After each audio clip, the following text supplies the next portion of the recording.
Assalamualaikum warahmatullahi wabarakatuh. Shalom, Om Swastiastu, Namo Buddhaya, Salam Kebajikan.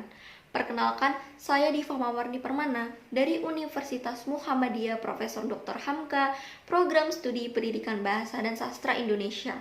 Pada kesempatan kali ini, saya ingin membahas sebuah fenomena yang sedang marak terjadi di lingkungan sekitar kita. Fenomena ini menjadi pemicu bagi wanita maupun pria mengalami trust issue. Trust issue atau bisa disebut dengan masalah kepercayaan ialah suatu dampak yang terjadi ketika seseorang merasa bahwa ia telah dikhianati dalam sebuah hubungan relasi, asmara, pertemanan, maupun keluarga. Hal ini membuat seseorang menjadi tidak lagi percaya kepada orang lain atas dasar pengalaman yang ia miliki di hubungan sebelumnya. Umumnya, seseorang yang memiliki trust issue cenderung akan lebih berhati-hati dalam mempercayai orang lain. Maka dari itu, trust issue tersebut jika dibahas dalam jenjang pernikahan, umumnya dipicu karena adanya kekerasan dalam rumah tangga atau KDRT. Nah, KDRT ini jangan dianggap sepele, karena hal ini dapat berdampak sangat besar bagi kesehatan mental seseorang. Sebagian besar KDRT memang dilakukan oleh seorang pria yang berstatus sebagai suami untuk pelakunya.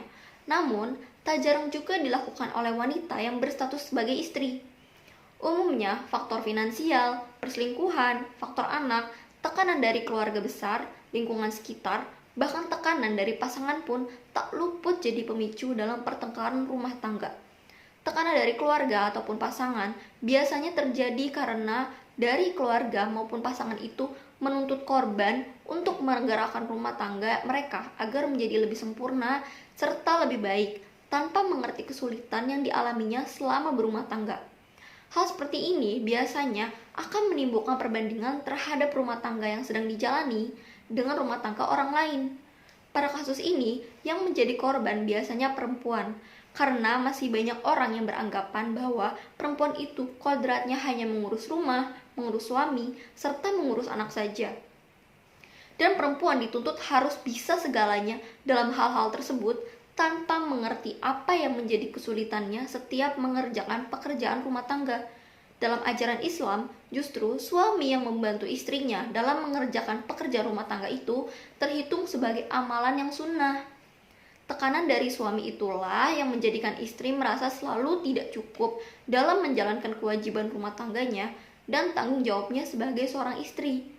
Dan suami yang selalu menuntut istri ini dan itu pun tak luput dalam kobaran emosi. Itu akan menimbulkan cekcok dan pertengkaran kecil, namun dapat berubah menjadi kekerasan bila tetap dibiarkan.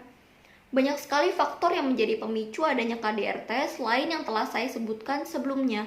Apalagi dengan maraknya fenomena nikah muda, tak jarang pernikahan tersebut kandas karena adanya KDRT dalam pernikahan mereka, dan itu menandakan bahwa mereka belum siap untuk membina rumah tangga. Bagaimana caranya mengatasi, meminimalisir, atau bahkan menghindari peristiwa KDRT? Caranya yakni berkomunikasi dengan pasangan. Bukan hanya dalam hubungan pacaran saja ya, dalam pernikahan pun adanya komunikasi itu sangat penting.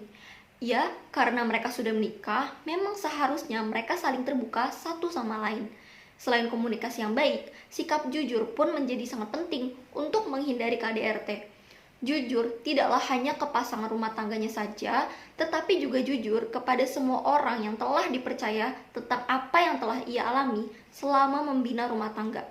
Namun, itu bukan berarti menceritakan segala hal permasalahan yang terjadi dalam rumah tangga, melainkan mencurahkan perasaannya dan kesulitannya dalam menjalani bahtera pernikahan.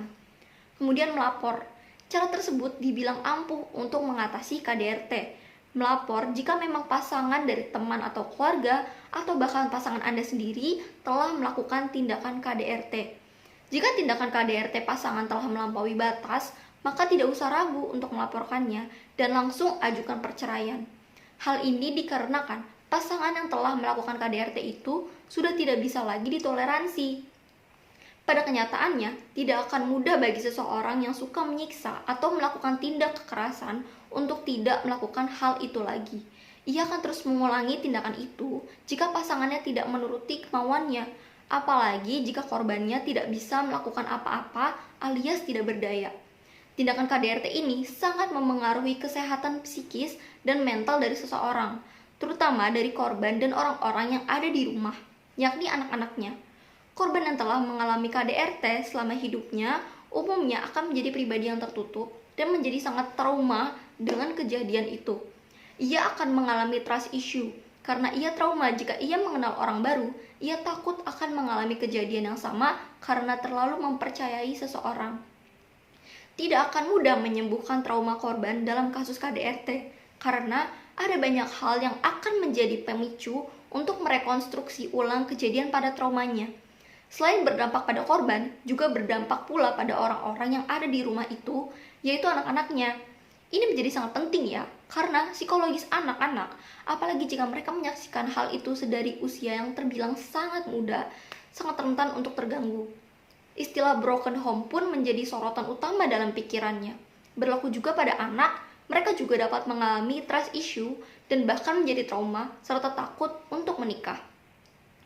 Maka dari itu, tindakan KDRT memiliki dampak yang amatlah besar. Jangan pernah menyepelekan tindakan KDRT karena tak sedikit kasus KDRT yang bahkan berujung dengan kematian. Tindakan menyiksa atau kekerasan kepada pasangan tidak hanya dalam rumah tangga saja, bahkan itu terjadi kepada pasangan yang belum menikah. Oleh karena itu, sedari awal mungkin jauhi orang-orang yang memiliki potensi yang buruk seperti itu. Tidak usah takut kepadanya karena Tuhan pasti akan mendatangkan seseorang yang jauh lebih baik. Dan melaporlah jika tindakan KDRT tersebut terjadi pada teman, keluarga, saudara, kerabat, bahkan Anda sendiri. Akhir kata, sekian dan terima kasih kepada kalian yang telah menyimak pidato ini hingga selesai. Wassalamualaikum warahmatullahi wabarakatuh dan sampai jumpa.